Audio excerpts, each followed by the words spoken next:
don't learn. I will retire next year. I don't mind them. I was in a meeting with SSG, my commissioner, my director. All Okay. right. Well, yes, you're welcome back. And in case you're just joining us, it's Tuesday's edition of the program Morning Ride. And we are on our next spot of conversation. And we'll be discussing with our guest who's already seated, Mr. Daniel Okpo, a director in the State Emergency Management Agency, SEMA. This agency is big in the sense that on a daily basis we experience casualties. And how do they respond to some of these emergencies? What is going to be unfolded by the component of our discussion this morning. So we'd like to welcome you to our studio, sir. Good morning, sir. Welcome, sir. Yeah, so quite a lot has happened between the last time you came and now. I know the very last time you were on our set here, you told us about the plans that have been unfolded by way of palliative. And the truth or real, although I've forgotten about mine because it's been consumed already. Oh, you even partook. But it's just that it was fine that he came, but our expectations We're dashed. were dashed because someone like me, I was looking for a 50 kg, You know. to run home with. But what came around was just 1/4 of the 50 kg. But just the way in our pidgin parlance, Atala. he said, "Where cow will run at that bush, owns the day." That's it. Yes, So speak to us quickly, sir. yes, from what you just said now, you see, we need to be our brother's keepers. We did mention that what they gave to us in the state was grossly inadequate. So we don't have to share. By sharing it, we take care of other people because a lot of people are in need. But right now, I know the last time we met, it was a kind of stakeholders meeting with the National Emergency Management Agency. This is July. The rains have already started. And from the little things we see, the river level is rising. I was at the River Niger yesterday. I saw how the erosion and everything, the flood. You see, this is a period that people really need to know what to do. First of all, the National Emergency Management Agency team that came had this meeting with us for us to sensitize our people, speak to our people. So immediately, because that is exactly what we are meant to do. My director, Mr. Brene, led the team to speak to traditional rulers here in the state because the flood occurs in areas where these traditional rulers are in charge of. So the town criers, their town hall meetings, they've been able to speak to their people. And immediately after that meeting too, we had a kind of a visit to the Oko communities. We started advocacy. This advocacy, we have 3 teams that has traveled around the 3 senatorial districts to speak to the people what they should do. The rain is coming. If you know that you are in a flood-prone area, please relocate. Relocate. We have a place they call a Dead Valley in the US. That's the place somebody like Undertaker hails from. You see, Dead Valley is that a particular time in the year, there's no water or river or flood in the trough. But at a particular time, the place is fed with water. So during that period, those people, they will relocate. They leave that area. They go to other places. At the end, they come back. So you discover that this part of the world, people say, can I leave my ancestral home? If I live here, the gods will not be happy with me. And you see, those things, they don't help because there's a lot of destruction, a lot of losses that people suffer. Now, the team that have been going around, going to those highly impacted areas. You know, we have moderate, we have high. It doesn't mean that the whole state does not suffer flooding. The whole state suffers flooding because of its situation, position in the area, the geographical position. But you discover that there are areas that suffer it more. Okay. For an instance, we talk about part of Ushumile North, but that one is a bit moderate because there are just two or just a flash of a community. That's Anwai that suffers flooding. Then we talk about Ushumile South, from Infant Jesus down to Lenchele, down to the Oko communities. You now get into the Ndokwa East area. These are high areas prone to flooding. Ndokwa East is as bad as you can think of. Oh, wow. As bad as you can think of Ndokwa East. Though that stretch touches a part of our Nyocha South local government where you have the Olodu, Ewulu, Osisa. Eshago area.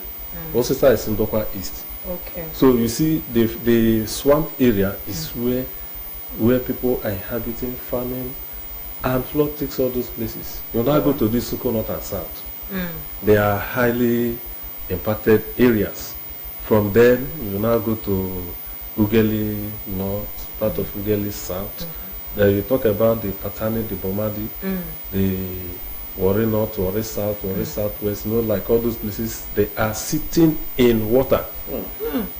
They are sitting in water. Have you ever gone to Sekelewu? If you go to Sekelewu, you've heard of Sekelewu? Yes. Before you see a building built with block, it's difficult. What they do is, we call it houseboat. They bring a particular wood, saw it, pin it. When they pin it, they can now make a platform, like a stage. They put their houses On top. on top. And those houses are constructed, like where we use block here, they use a zinc to make it round. And they live inside. The streets on the water. on top, yes. The streets you see, now canoe then they use passenger and boat. That's their lifestyle. That's their lifestyle. The moment there is a shake-up of high rising. the rising of the water, they are troubled. Sincerely, they are troubled. They keep calling us. What do? We attend to them. Now that's the question, because you said that they need to move up. You know, they always say move up land, leave your ancestral home, move up land. Now the question is, do they have, at the government, are you people prepared to, by way of providing shelter for them and the wherewithal, all that they need? Yes. If you look at Delta states, I will just let you know that in the whole Nigeria, apart from Lagos State, Delta State is one state that takes care of impacted persons. Whether it is fire, whether it is man-made, whether it is natural disaster. So as I speak to you now, we have areas where we can keep people if the flood comes. There are areas. The moment government gives a go-ahead, it is done. And you know that it must be reasonable. If the flood impact on the society is not much, people can manage it. Except it gets to the stage where people cannot manage. Once it goes to that area, I know the state you just see government will do one or two things. There are people that they may not even like to leave their community. People like the Skelewus. There you have a place again, Abari, in Patani local government. They are all in water. Where is Skelewu? Skelewu, I think it's in one of these from Cocoa we go to. Yes, yes, from Cocoa. Yes. Cocoa About 3 hours. Yes. 3 hours on the boat. Okay. Yes. Okay, so let's talk about the dams, opening of dams. Last week it rained in Asaba, just one rain, and everywhere was flooded. Yeah. Everybody was on social media saying all manners, and it was really scary. And some persons think that, or said that, we have River Niger, why can't they channel? And I know that there is this drainage system project that was embarked upon by the last administration, but it's a continuum. Government is a continuum. I'm thinking that the moral agenda is also continuing in that aspect. So what do you think about opening dams? We're talking about in Nigeria now, because we don't have a dam. I don't think we have a dam in Delta State.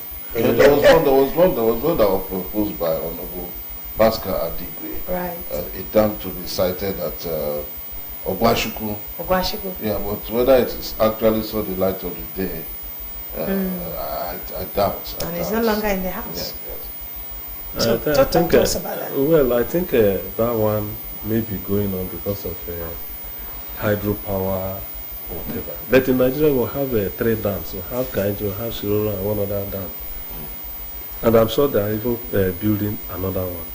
You see, the dam is to hold back water so that it can generate electricity through some kind of a technology. Yeah, yeah. When there's a splash. When there's, yeah. So if like Nigeria, if we talk about this flood issue, you see that where Nigeria government is supposed to build a dam is within the River Benue and such areas, maybe down this way to hold the water, and it will be released little by little.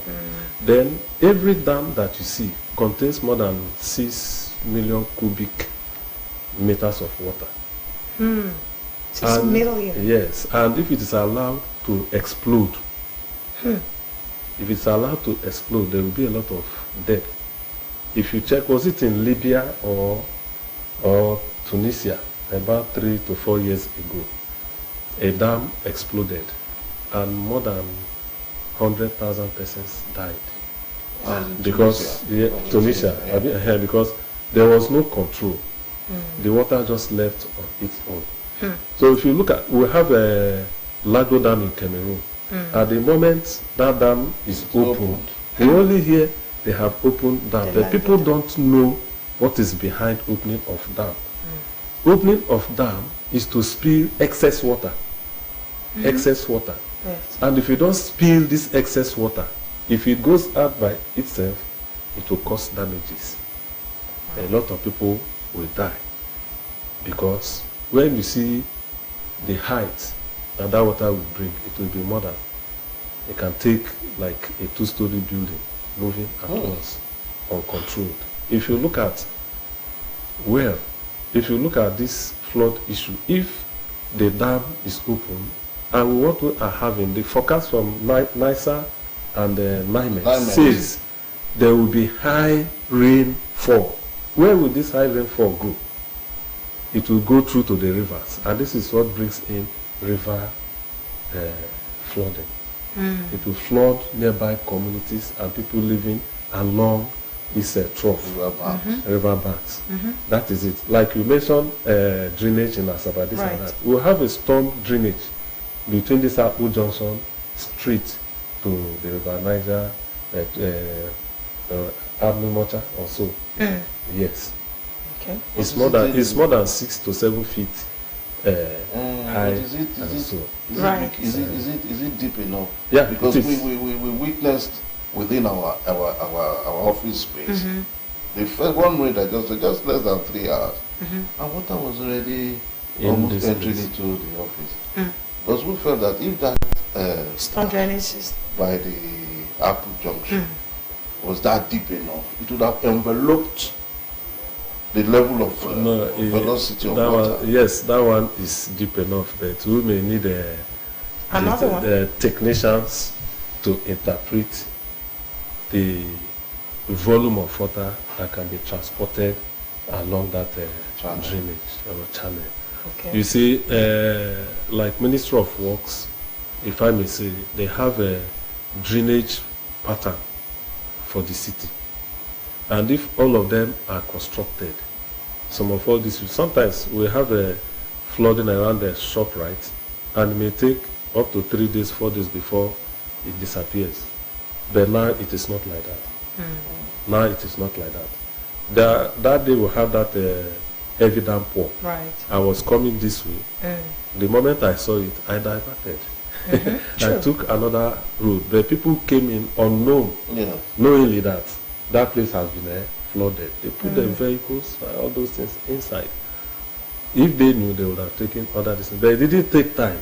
Before 3 hours, it was off. It shows that drainage system is working. But what can we do to make sure that, we have 3 hours before people don't want to wait for 3 hours or even 1 hour waiting for the storm drainage system to envelope the water. Don't you think that they should build more storm drainage systems? Or is it not? Well, we may recommend that, but you know that government, they have a lot of things they do. They have a lot of things they do. So if it comes to this, they will do that. But there is something that happens. If you are leaving your house, you must first of all think of your safety. Safety is number one. That's right. If it takes you to wait 1 or 2 hours for you to be safe, wait. Because if you say, I cannot wait, where are you hurrying to? You are seeing the flood is there, and you know if you drive your vehicle inside, you will go to the mechanic. Why don't you wait? Or park the vehicle? Sometimes, when there is rain, sometimes it is stormy, you see a lot of people driving, running. Sometimes, check the vehicles they are driving. At times, they don't even have AC. Exactly. You see them using either handkerchiefs or towels, rags, cleaning this thing. Look, what it shows is that you should park that vehicle because of your safety. Any life or anything you do without considering your safety, you have not done it well. I agree. You have not done it well, because one thing may happen. You may either lose something, your life may even go. And who benefits? Nobody. So if we are driving and it is stormy, we park our vehicles to observe a little time.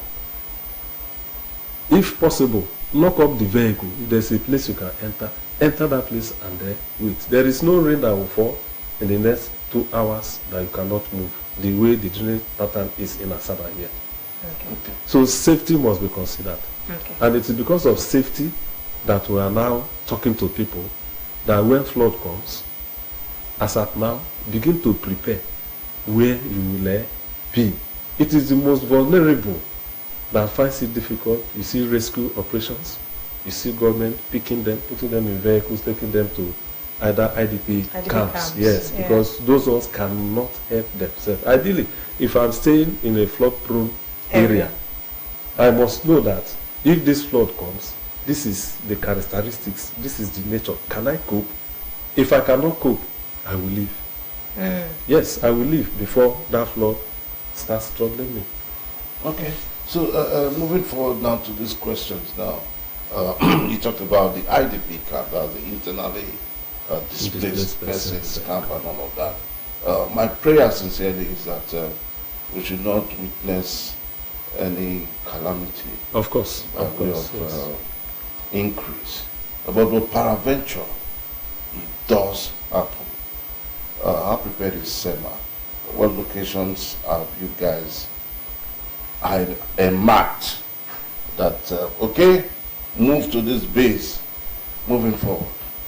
You see, we pray we don't experience something like that. But because at times you may not control it, you must have officials that will do that. SEMA is capable enough, supported by the state government. You see, we have at least 3 centers where we can put people here in Asaba. We have Oba for primary school, we have One primary school, then we have this Women Affairs something there before, just by Buson Road Junction in the town. It's by the left there, that place they park sand. We have government structure there. Then if you go to a place like Ndokwa East, that's why I say Ndokwa East is worse off when it comes to flooding. Because you don't even get an upland. No. You don't get an upland. The only place you can get an upland is Ashaka. What about Abo? Abo is always buried in water. It's very, very low. So even the Ashaka itself is even flooded. Last time we went there, we couldn't use the place because the flood was so high that the place we normally use, Women Affairs, this something center, skill acquisition center, government skill acquisition center was flooded. So how do you remove people from flood and put them in a flooded place? So the only place we normally have Wahala. along that place is this technical college, so Tabube. That one in Kwale, along the road. And you know that place is Ndokwa West. Right. And the other side, Ndokwa East. Sometimes we normally have this code. Your area is there, but this is where you are. I should be the one in charge, but that one is administrative. It's always being taken care of. And then you go to Patani, we'll have SI Lotu Road. That's where we build the structure, temporary structure, and the stay. It's quite good. People enjoy it when they are there because it's better to be there than to be in a pool of water. One thing again that happens during all those periods, you discover that people will go to steal. People go to steal their properties. So at times they create a security network within themselves. Okay. This week you people must go there to guide our area inside the water. Inside the water. Wow. You see people making a kind of shelf, putting their properties up as the water comes. And you see, this creates a lot of suffering on our people because it carries a lot of silt that can be as thick as this the moment the flood is over. So they keep washing and washing and washing. Though it's not their fault, it's where they came up to stay. Sometimes you see people who can't afford this high accommodation cost. They go to those areas that are cheaper to stay, do their business. That's their father's land. Yes. They can Okay. do any- Also, quickly, before we let you go, are there any response lines that people can use to, any code, short code, at which people can use to connect you, paraventure, they are running through battles of flooding? Yeah, we have. And what we are doing now, we have a World Bank assisted workshop that will come up on the 7th, 8th, and 9th of July in collaboration with the National Emergency Management Agency. In that particular meeting, stakeholders meeting, discuss and all, we are intending to have a local emergency management agency. Okay. Now already we have one person picked across the 25 local governments from those localities. So those ones now, after the training, discussions and all, will be able to harness what is in their area. Once they harness what is in their area, you see that once there's any disaster, once there's anything, they will call on that particular person. Okay. Being the team lead in that area, you try to go deeper and deeper and deeper to reach the people. When we handle disaster here in Asaba, Iseluku, Abo, Kwale, because they are close. What about the ones that are far? So with this local emergency management agency, we'll be able to reach the nooks and crannies of the whole. You see, these people will mix up or maybe make contact or be in discussions with the community leaders, the PGs, President Generals, so that in their communities, if there is anything, they will be told, look at what is happening. So we are going more than where we have been before.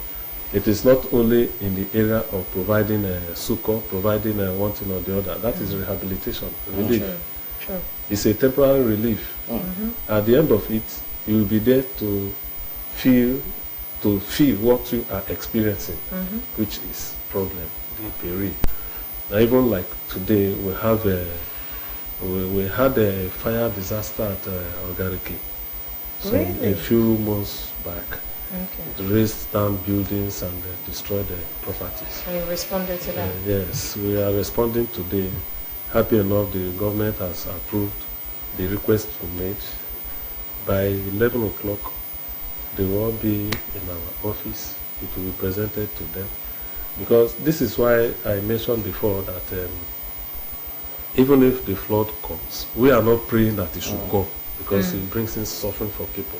True. But if it is what God allows to come, the state government is sure, ready for it. Okay. If they can handle all these pockets of disasters and every other thing, when it comes wider and people are suffering, there is no good government that will see people suffering without intervening. And that is why this government is doing well. If not so, I would have said, I don't know what will happen. But because I know that if it comes, the government is with us. I mean, Delta, we don't really need to. We pray it doesn't come, Yeah. but like we know, it's a natural occurrence. So we can't really stop the rain from falling. Yeah, we can. Exactly how we will not stop the natural things to happen. But the one we can actually avoid is the one, especially in Asaba, where you know that Asaba is not a flood-prone area. Apart from Anwai axis, talking about this our environment around here, the GRA areas, Let me help ABC. you. Let me help you. You see, when you talk about flood-prone areas, it's of two dimensions. You have river flood and have flash flood. Okay. In Asaba here, it is clear. Town planners are witnesses. The way the place is planned, being that Asaba is a flat ground, Tableland. it's a tableland. So where does the water flow to? One. Then two, people have constructed structures on, let me say, areas that river floods can flow off. So it's blocked. Okay. Since it is blocked, it cannot move. If you look at this area between ShopRite to McDonald's, if you look at those places, it's a flat ground. Why is it that we have flood in that place? You have it there because the areas people have constructed building has blocked possible places that flood can pass through. Okay, if you go to the bush, do you see flood in the bush? No. Except maybe river flooding. Once rain falls, it will flow off. But go and build 100 houses there, you'll start to notice flood. Because they may not have given the channel for that water to flow. But who approved them? That's a question. That is subject to another That's a discussion. subject for another day. That's it. Because somebody was approved. Yes, Somebody was approved. Of course. Of course. So thank you so much, Mr. Daniel, Thank for actually giving us the content to this brief. Because we know that water does not have enemy. No. And I know God promised that He was not going to use water to destroy the world again. You know, but when we see the torrential rains, it's for the farmers, for crops to grow so that we can have food. But when they come, like you did say, that we should be prepared, just like the Boy Scout.